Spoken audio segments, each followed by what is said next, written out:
The Chicago Bears should not draft a wide receiver with the 9th overall pick. If Odunze or one of the other top wide receivers makes it that far, Ryan Poles' best bet is to trade down. You are Locked On Bears, your daily Chicago Bears podcast. Part of the Locked On Podcast Network, your team every day.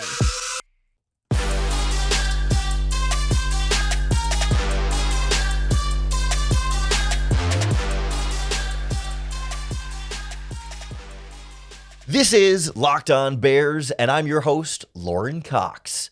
I'm here to bring you your daily, in-depth Chicago Bears news and analysis. You can follow me on X at Cox Sports One, and you can follow the podcast at Locked On Bears on all of your favorite social media platforms, including the Locked On Bears YouTube channel, where you can keep up with all of our video podcasts as well. Thanks for making Locked On Bears your first listen today. We're part of the Locked On Podcast Network, your team every day. Today's episode is brought to you by FanDuel Sportsbook. Make every moment more. Right now, new customers get $200 in bonus bets with any winning $5 bet. Just visit FanDuel.com/lockedon to get started.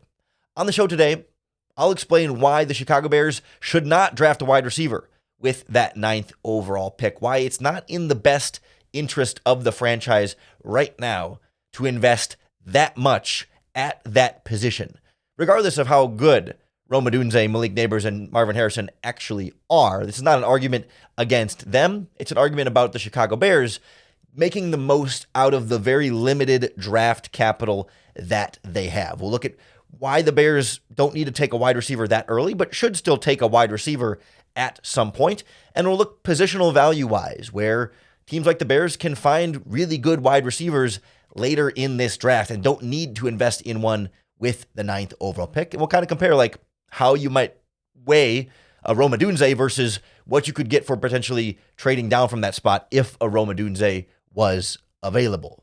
But for me, I look at the Chicago Bears team right now and feel like a first-round wide receiver is a luxury that would be nice. No one's saying it's, a terrible idea to draft a wide receiver with the 9th overall pick, but it's not what's going to be best for this Bears team right now.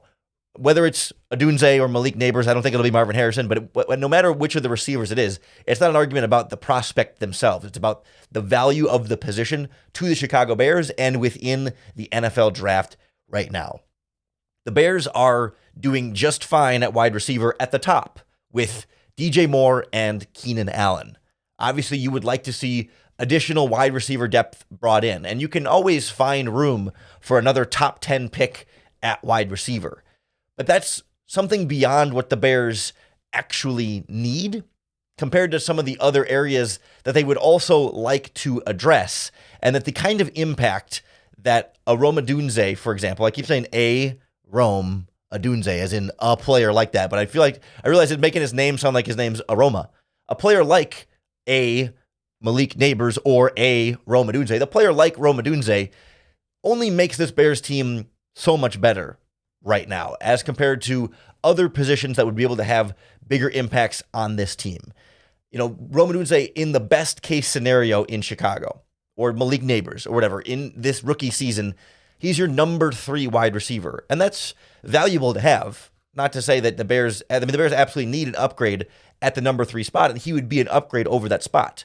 But you compare that to what an offensive tackle in the first round would do, starting at left tackle, and the upgrade that could provide, or an edge rusher in the first round, starting at the edge rusher spot opposite Montez Sweat, or even an interior pass rusher, like a Byron Murphy or a Johnny Newton, starting on the Bears' defensive line. The kind of impact that getting more of an every down starting caliber player at another spot would have compared to a number 3 wide receiver. A number 3 wide receiver will play a lot in this Bears offense. It's not to say it's a tiny role that won't have much of an impact, but it's about the size of the impact, especially when Shane Waldron is someone who will use multiple tight ends and multiple running backs, and the Bears invested in that number 2 tight end spot. They have tight end depth. They have talent at the top of the wide receiver position.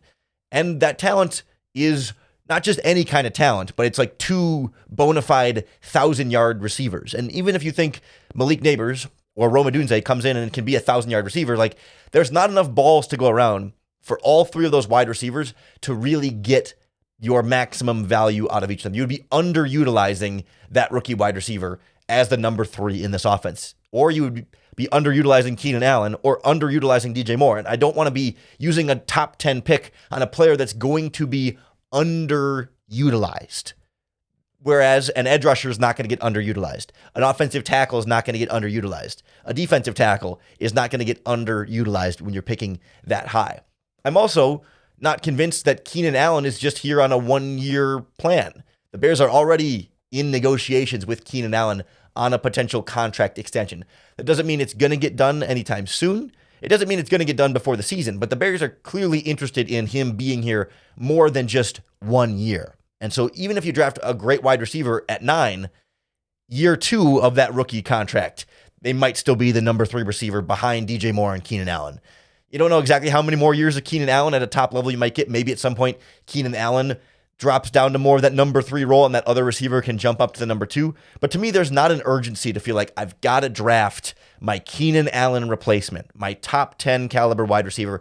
I've got to get him this year or else it's going to be too late or else it's not going to be enough time to develop. Like the Bears can get by waiting to draft a wide receiver. But when you look at the edge rusher position, for example, like the Bears have to draft somebody this year at the edge.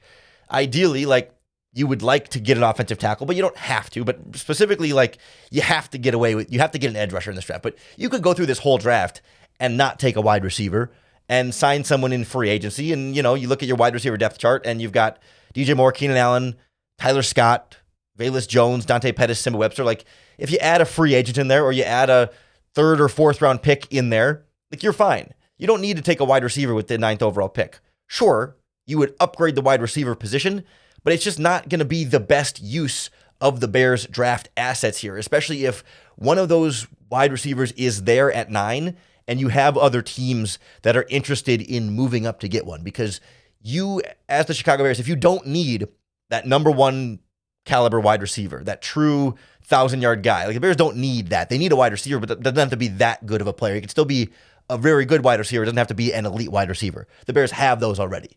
And there's a ton of those types of wide receivers later in this draft that the Chicago Bears can still get. They can still address the wide receiver position and be able to use this 9th overall pick as draft capital to be able to address more needs elsewhere on this roster and get more quality young players for this team. It's not about best player available versus drafting need with a 9th overall pick. No, it's about taking whatever that draft asset is as the 9th overall pick and being able to spread that in more areas to help your team than just getting another really good wide receiver on a team that already has 2 really good wide receivers. Like, let's get a wide receiver in the draft later on, address the position, sure, but let's not put all of our eggs in the wide receiver basket with a top 10 pick at that spot after investing a bunch of money in DJ Moore and a bunch of money in Keenan Allen and already having a lot of talent at that spot. Like, this Bears team needs to address a broader talent gap elsewhere on the roster than specifically piling in more at a position that's already approaching a strength of this roster. We'll look at some of the other options at wide receiver and why the Bears would be better off prioritizing a different position with their 2nd first-round pick next on Locked On Bears. This episode of Locked On Bears is brought to you by our friends at Gametime, the best way to get tickets for all of your favorite live events. I use Gametime all the time. I actually literally just used it last night. Blink 182 is coming to the Midwest for a tour this summer, and I just bought Blink 182 tickets last night on the Gametime app on my phone. I saved a bunch of money by doing so. Compared to, I went through the Blink 182 site. It takes you through the regular ticket buying process. There's a bunch of fees and added stuff on there. I paid less getting the same exact tickets on Gametime, and I could see my view from my seat. So I knew exactly what I would be getting at that venue, and I know exactly what the price is too, because they got all-in pricing. So there's no last-minute surprises on how much the tickets are actually going to cost. It's not just for concerts, though. They've got it for comedy shows, theater events, and all of your favorite live sports as well. If there's a live event going on in your area, you can find tickets at Gametime. So take the guesswork out of buying tickets with Gametime. Download the Gametime app, Create an account and use our promo code LOCKEDON for $20 off your first purchase. Terms apply. Again, create an account and redeem our code LOCKEDON to get $20 off. Download Gametime today. Last minute tickets, lowest price, guaranteed. The Chicago Bears are better off using that 9th overall pick to invest in other positions that will be both more valuable to the Chicago Bears and also a better use of their draft assets. You've got to look at the NFL draft as a whole and not just in a vacuum, the 9th overall pick. You have to weigh, okay, if I want to address wide receiver in this draft, where can I address wide receiver and what am I going to get? Do I have to do it with the 9th overall pick or can I do it later in this draft? Compared to other positions where it's like, okay, if I want to get an edge rusher, a starting edge rusher, where in this draft can I get an edge rusher and where does the talent drop off to where I'm no longer going to feel great about my edge rusher options? And if I want an offensive tackle, where in this draft can I still get an offensive tackle, a left tackle that I feel really good about, and where does the talent drop off? And you'll find that at wide receiver, you can find receivers you really, really like that would pair well with DJ Moore and Keenan Allen and can develop into potentially good players and be the heir apparent for Keenan Allen. You can find those players in the second round, in the third round, sometimes even the fourth round. And if you can use your 9th overall pick and leverage that to get draft capital in those areas, you can still address the wide receiver position in a way that's very satisfactory, that gets everything you actually need and are looking for from wide receiver. They're just not as good as Odunze, Malik, Nabers at the top of the draft, but still get you what you need and what you were hoping to get out of the wide receiver position. Whereas like Nabers or Odunze would be extra. And the Bears are not yet in that position to really go after extra. They still got to like get good first, and then you can talk about going after the extra, but we're just not there yet right now. And one of my favorite ways to look at this, there was a great chart put out on Twitter by a guy I didn't even follow him at the time. His name is Daniel Salib, S-A-L-I-B. His Twitter handle is SalibDaniel1. He's an NFL contract guy. I think he's in law school right now. I don't know if he's trying to become an agent or a scout or whatever, but he put out a great graph looking at where the highest paid players in the NFL were drafted at each position.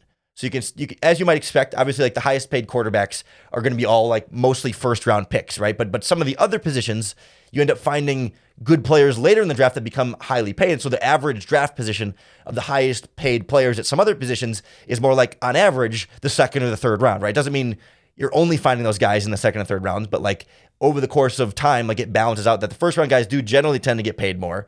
But the later the average round, the more likely is that you're finding good players later in the draft. And so when you start to split that up by position, the lowest average draft round of the highest paid players at each position, the position where you have to draft them earlier or where the best players tend to be drafted the earliest are quarterback, defensive tackle, and edge rusher. Those are the three spots where the highest paid players are drafted the earliest. They're all around around the first round ranges when you have to be able to draft those guys, most likely to be able to find players that become the highest paid players in the team. As opposed to the other end of the spectrum, the lowest round picks like linebackers, centers, and tight ends are the positions where the highest paid players were drafted the latest. You can find linebackers that end up being good later in drafts. You can find centers later in drafts that end up being good. You can find tight ends later in drafts that end up being good. But wide receiver is all the way on the low end of the spectrum, right? It's not at the top with the quarterbacks and the defensive linemen. Wide receivers at the bottom with the tight ends, centers, and linebackers. So like I could read you the full order of positions here in terms of the earliest drafted to latest drafted positions: quarterback, defensive tackle, defensive end, offensive tackle, offensive guard, running back, safety, cornerback, wide receiver, tight end, center, linebacker. The point of the graph and the point of the graphic is to say that like teams have a better chance of finding wide receivers, tight ends, centers, and linebackers a little bit later in the draft. And teams have a worse chance of finding defensive linemen and offensive tackles later in the draft. And the same is true when you look at some of the top performers in terms of receiving yards this year, where you can find wide receivers. Your leading receiver in the NFL, Tyreek Hill, 5th round pick. You also have Amon-Ra St. Brown was your 3rd leading receiver, was a 2nd round pick. 5 of your top 10 leading receivers this year were not drafted in the 1st round. Tyreek Hill, Amon-Ra St. Brown, Puka Nacua, A.J. Brown, and Nico Collins. all guys that were above 1,200 yards, none of them first-round picks. Of course, you're most likely going to find those guys in the first round. It's not saying that you're guaranteed to find these guys later on, but at the wide receiver position, compared to like edge rusher and other spots, you have a better chance of getting a player who turns out to be great, not in the first round of the draft, or certainly later on in the first round of the draft. Those are positions where you find really good players outside of the top 10, but it's a lot harder to find really good edge rushers outside of the top 10. When you think of the best edge rushers in football, I think Max Crosby is kind of the main exception there. I think he was a 4th round pick. There are always exceptions, right? None of these are steadfast rules, but Myles Garrett, Micah Parsons, the 2 Bosas, the Watts, the Max of the Khalil Mack of the Aiden Hutchinson a couple years ago, like Josh Allen. These kind of guys are Jadeveon Clowney, like the best edge rushers, much more consistently come at the top of the draft compared to the wide receivers that sometimes the better ones are more likely to be found later on in the draft. And the same thing is generally true at offensive tackle. It's a spectrum. But the point being, this year in this draft, there's going to be a wide receiver most likely taken in the 2nd or 3rd round that ends up being really, really, really good. And there's going to be plenty of wide receivers taken in those rounds that are solid. So you don't have to get one in the top 10. It doesn't have to be Rome Odunze or Malik Nabers or Marvin Harrison Jr. Like, you have other great ways of finding great offensive tackles. And the defensive end draft class in particular does not have the same kind of depth. It really does start to drop off after the early 2nd round, you might say. I mean, it's all sort of projecting, right? But late 1st, early 2nd round is when it really starts to drop off. It feels like if the Bears want to get a starting edge rusher this year, it's got to be in the top 50 of this draft. And the 9th overall pick is their only pick in the top 50 of this draft. So if you can use the 9th overall pick to acquire more draft picks to be able to address multiple positions, right? Again, this is not about honing in on a need and saying, well, we got to get this guy at this spot. But it's about saying, okay, you can trade down from 9 and get a 2nd and a 3rd round pick. Then all of a sudden, you've got a 1st, a 2nd, and a 3rd to, in some order, address wide receiver, edge rusher, offensive tackle. Like, you could trade down from 9, and we'll talk about this in the next segment here, but like, you could trade down from 9 and still draft a wide receiver, but then use the capital that you got from trading down at 9 to be able to still address edge rusher or offensive tackle or safety or center or some of these other positions that you really want to address. Like, I think there's still going to be quality wide receivers in this draft that can be everything the Bears are looking for. It can be a great number 3 that can develop into a great number 2 and maybe even a great number 1. I love to look at the consensus big boards that people assemble where they just take everybody's big board and align them just to kind of get a sense of where value is. Like, I might evaluate these players in a different order, but to kind of get a sense of the positional value of like how everyone else is seeing them.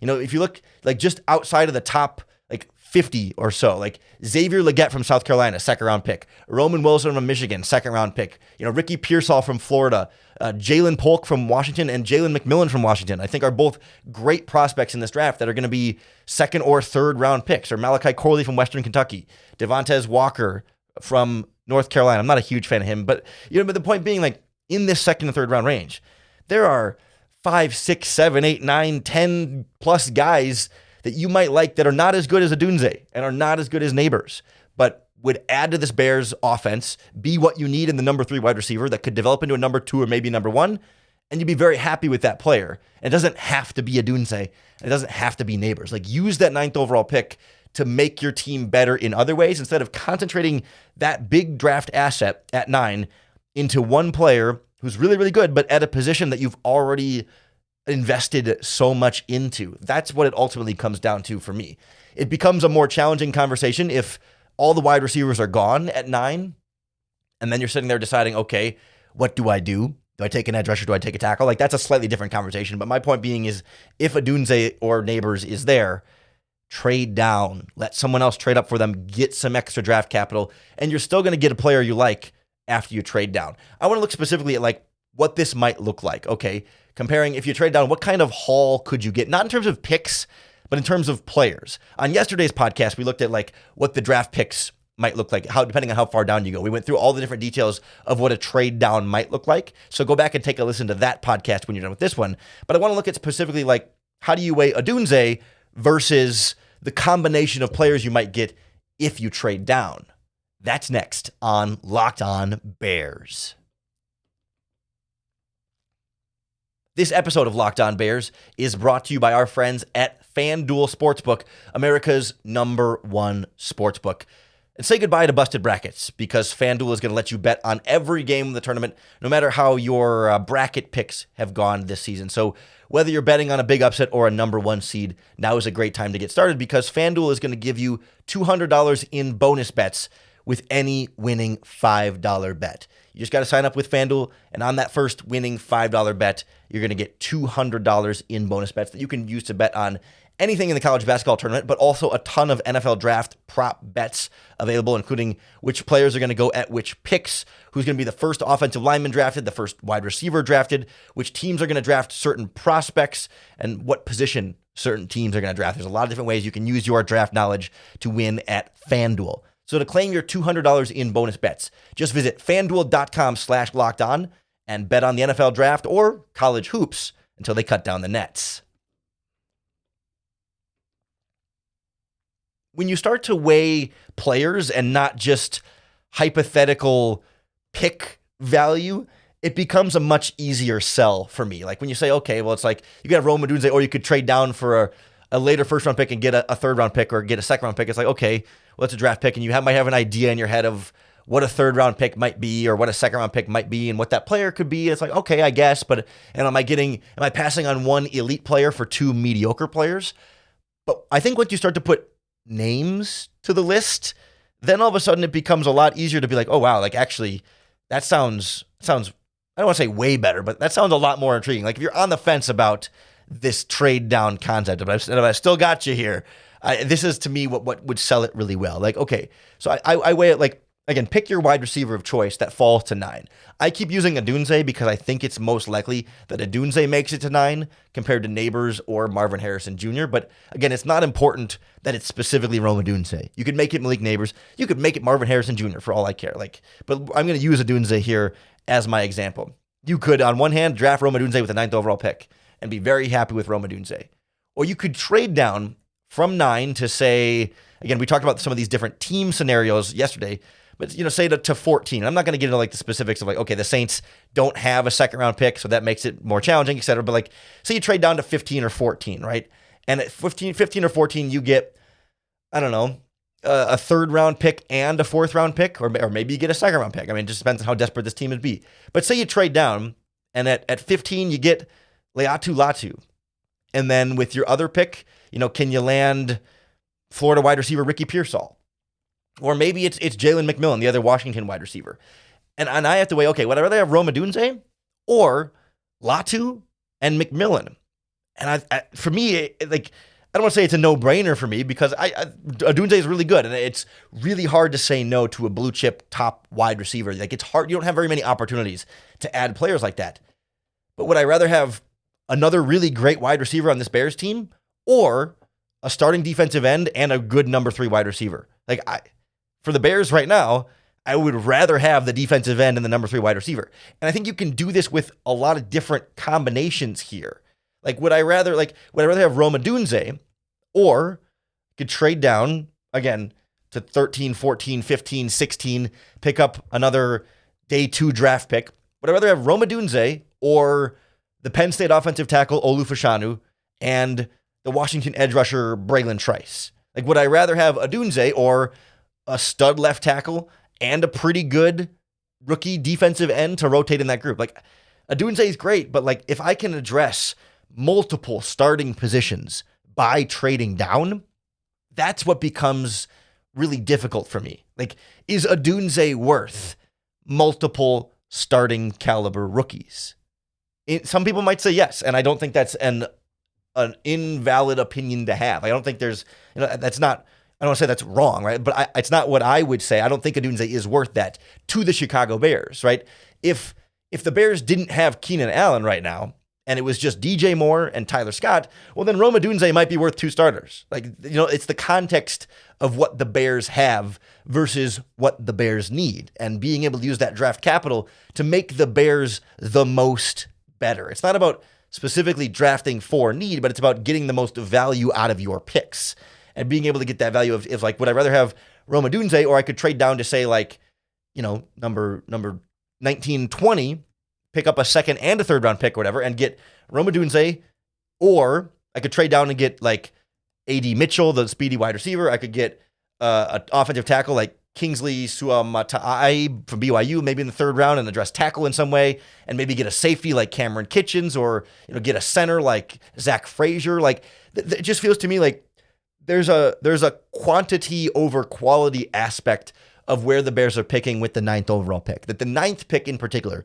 and the trade value it could have for another team willing to move up for wide receiver, is so much so that it tilts the scales for me. If the Bears were picking at 12, okay, like then it's a different conversation. Teams may not be as willing to give up as much to get to 12. The wide receiver wouldn't be there, right? It's about 9 having a lot of value if the wide receiver is there. And if the wide receiver is not there and 9 doesn't have as much value, then okay, then we're having a different conversation about, okay, do you take an edge rusher like Dallas Turner? Do you take a tackle like Joe Alt, or maybe Olu Fashanu at that point?